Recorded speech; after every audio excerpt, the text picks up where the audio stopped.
Hi guys, how's it going? I hope you're all doing well. I'm Nika and welcome back to my channel, and welcome if you're new. I make book related videos. As you can see from the title, today's video is going to be all about the new books that I acquired in this first month of 2023. So one of my resolutions was to be mindful about the books I buy and to actually read them. By the end of the year, I plan on reading at least like 80-90% of all the books that I buy throughout this year. So I definitely began this year with that hope. I've been controlling my book buying urges a lot, and this I would say is a very sensible number, you could say. So okay, all right, so I have all the books here, and without any further ado, I'm gonna dive right in and let you know about all the books that I bought. I also have the list right here just in case I miss out. Hopefully I won't miss out on any. So I will share these books with you in accordance to the chronological order. All right, so the first book that I bought by my own is this beautiful one. It's The Black Magic Women. It's a collection of short stories by an Assamese writer, Moshumi Kondoli. So of course, to let you know what the books are about, I'm going to read a bit from the synopsis back of it. I think so far I have read none of these books that I've bought, so of course I wouldn't be able to tell you, unfortunately, what I feel about them yet. But that said, I have acquired all of these books because I really personally want to read them. So about The Black Magic Women. The stories make one pause, think, and debate issues that range from racial discrimination to sexual harassment, to the existential and ideological dilemma induced by the state's complex socio-political scenario. The author brings her characters out of Assam and places them in the mainstream, capturing their struggle to retain their inherent Assamese-ness as they try to assimilate into the larger society. Now, as an Assamese person who herself is living away from home in, let's say, in such a cosmopolitan city as Delhi, I think I would really enjoy reading the stories. I mean, I actually really related a lot, as much as you can relate to a synopsis, that is. So yeah, this is definitely a book I am excited to read, and I'll hopefully let you know about my thoughts on it very, very soon. Then moving on, I got what definitely is one of my most anticipated reads for this year, and it's this huge chunk of a book, Our Share of Night by Mariana Enriquez. I have previously read this author's works, I think just last year. She wrote this collection of short stories which is called The Dangers of Smoking in Bed, as well as Things We Lost in the Fire. And I really love her writing style. So those stories in those two collections were like very weird, very bizarre, very out of the box, and sometimes very disgusting and very, I really loved the way the author wrote. It was so raw, so primal, and I mean, I think you just have to try those short stories to figure out if you like the author's works or not. That said, if you do like Samantha Schweblin, you'll also like Mariana Enriquez, and vice versa. So a bit about the story. Gaspar is 6 years old when the order first come for him. For years, they have exploited his father's ability to commune with the dead and the demonic, presiding over the macabre rituals where the unwanted and the disappeared are tortured and executed, sacrificed to the darkness. Now they want a successor. Nothing will stop the order. Nothing is beyond them. Surrounded by horrors, can Gaspar break free? Scanning the brutal decades of Argentina's military dictatorship and its aftermath, Our Share of Night is a haunting, thrilling novel of broken families, cursed inheritances, and the sacrifices a father will make to help his son escape his destiny. So I'm very excited to read it. I think this might possibly be the first book I pick out from this whole pile, because I am a fan of this author. But that said, its size does deter me quite a bit, so it's going to be a challenge, definitely. But yeah, this is the second book I think I just talked about. Okay, slight camera change, but we'll make do. Then what's the next book? The next book that I got this month is Illuminae by Amy Kaufman and Jay Kristoff. Now, I have been wanting to read this book for the longest time, specifically because it has been told in the form of mixed media. So there are like reports that are, marked as, let's say, classified, as you can see right here. There are these interesting pieces such as surveillance footage summary, and then there are these transcripts of communications that occur between the characters. So the main reason I have always wanted to read this book is because of the innovative way that it is told in. But let me tell you about the synopsis. The year is 2575 and two mega corporations are at war over a planet that's little more than an ice-covered speck. Too bad nobody thought to warn the people actually living on it. With enemy fire raining down on them, Ezra and Katie have to make their escape on the evacuating fleet, but their troubles are just beginning. A deadly plague has broken out on one of the spaceships, and it is mutating with terrifying results. Their ship's protection is seriously flawed. No one will say what is going on. As Katie hacks into a tangled web of data to find the truth, it's clear only one person can help her, Ezra. And the only problem with that is that they split up before all this trouble began, and she isn't supposed to be talking to him. A fantastically original, heart-stopping adventure where everything is definitely more dangerous than it seems. So yeah, definitely interested in reading this, and I'll let you know what I think about it. This is, by the way, a trilogy, book one of a trilogy. We've got Illuminae, and then I think we have got Gemina, and then we've got Obsidian. So if I like this, I'll obviously pick up the next one. So that's the third book. Then I got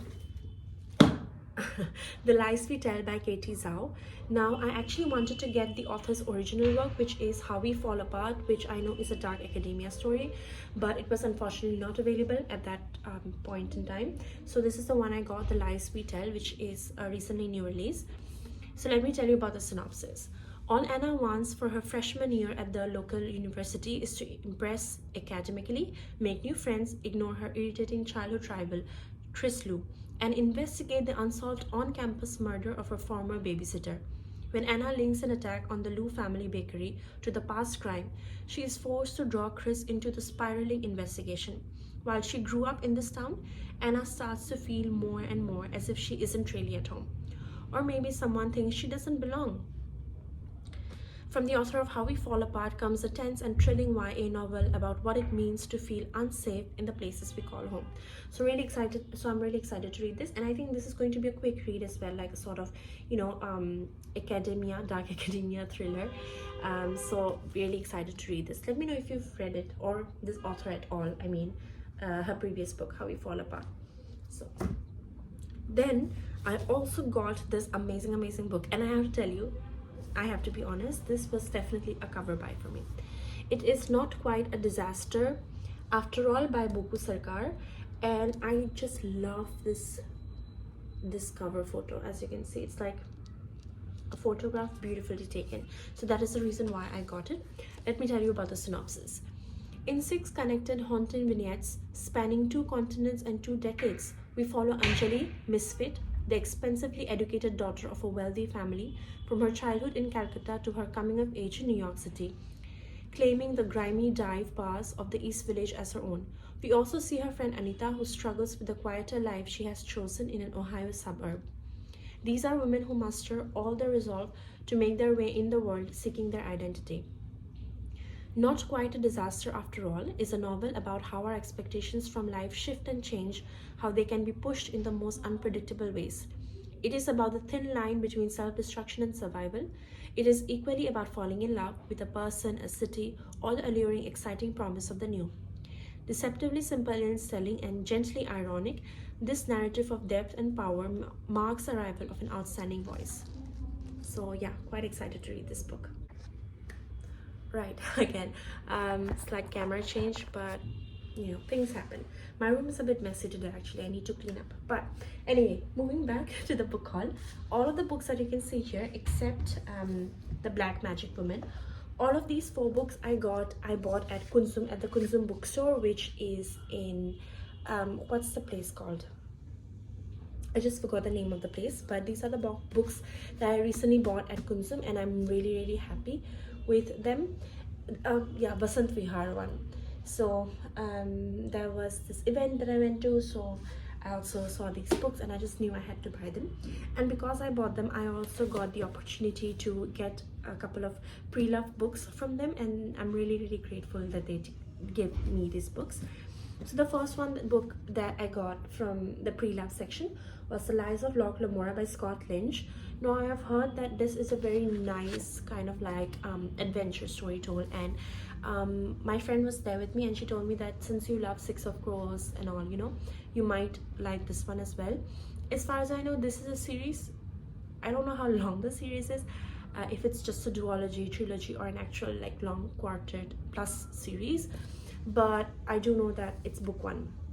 So I'm really excited to read it, and this is book one of the Gentleman Bastard sequence. So yeah, so really excited to read it. Let me share the synopsis.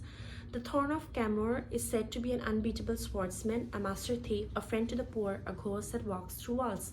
Slightly built and barely competent with a sword, Locke Lamora is, much to his annoyance, the fabled Thorn. And while Locke does indeed steal from the rich, who else would be worth stealing from? The poor never see a penny. All of Locke's gains are strictly for himself and his tight-knit band of thieves, the Gentleman Bastards. The capricious, colorful underworld of the ancient city of Camor is the only home they have ever known, but now a clandestine war is threatening to tear it apart.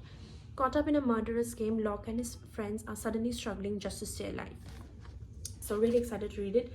I've seen this book a lot, and people quite really like it, so I'm gonna give this a chance and figure out for myself what I think about it. And it's been quite some time since I've read a bit of, you know, fantasy, mystery and all of that. So yeah. And the other pre-loved book that I got was this beautiful book, 9 Stories by J.D. Salinger. Again, it's a collection of short stories by the author, and I've previously read The Catcher in the Rye. So when I saw this book, I just knew I had to get it and read more from this author. So yeah, this is a very beautiful old copy as well. Let me see if I can figure out which edition this is. I think this is a 1981 edition,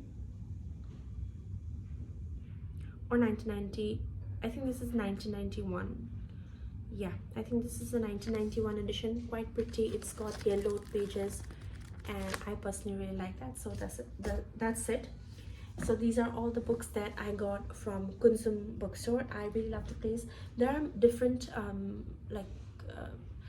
how do I call this? I just forgot the word. So there are many Kunzum stores, branches across Delhi, and I'm planning on visiting all of them. Maybe I'll make a whole vlog out of it sometime. So these are the books, and then I also got 2 more books, which were both review copies that were sent to me kindly by the respective publishers.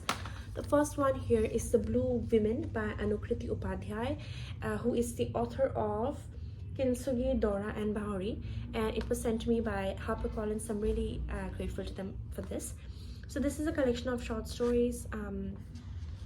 Okay, the stories in The Blue Women paint vivid portraits of people's lives as they encounter the strange and the enigmatic, whether it is other people, creatures, nature, the inanimate, or themselves. With rare insightfulness, Anukriti Upadhyay shines a light on the fractures and fears, the prejudices and wounds, the desires and memories that inhabit the deepest recesses of her characters' psyches. Original and gripping, these are stories that will worm their way deep into your heart and mind. So really excited for this one. And lastly we've got another review copy. This one is The Homecoming and Other Stories by Indrani Borwa. This was sent to me by Rupa, and once again, many thanks for this book. So let me share the synopsis. Inspired by everyday life, especially in the northeast of India, The Homecoming and Other Stories is a heartwarming collection of short stories exploring diverse themes. All the stories are based on situations and issues of contemporary lives. In these pages, you will find jealousy, fear, greed, and violence, as well as hope, dreams, passion, and enthusiasm. A few stories are about insurgency and its effects, while others depict the darker realities: feudicide, blackmail, superstition, social divide, and human trafficking. The portrayal of the different characters with all their idiosyncrasies will stay with you for a very long time, if not forever. So I'm really looking forward to this one. And the fact is, you know, when you're busy and you're out there living life as an adult, you have to do so many things, and in those situations you just can't really find the time to actually sit down and read a book from end to end. So in those situations, I think the best option is reading you know, short stories. I think those were great, as well as, you know, whenever you're facing a reading slump, I think those times as well you can definitely check out the review, not review, but check out short stories in general, because I think they're really great at addressing those issues. So yeah, that's it for today's video. I hope you enjoyed the video. If you do decide to buy any of these books, let me know, and if you are planning on reading any of these books, we can definitely do a sort of like buddy read and all, because I haven't done a buddy read in a long time. So yeah, that's it for today's video. Don't forget to click on the thumbs up icon if you like this video. Don't forget to like this video and subscribe if you haven't already. Your support means a lot to me. I'll see you again very soon, and until then, take care. Peace out. Bye.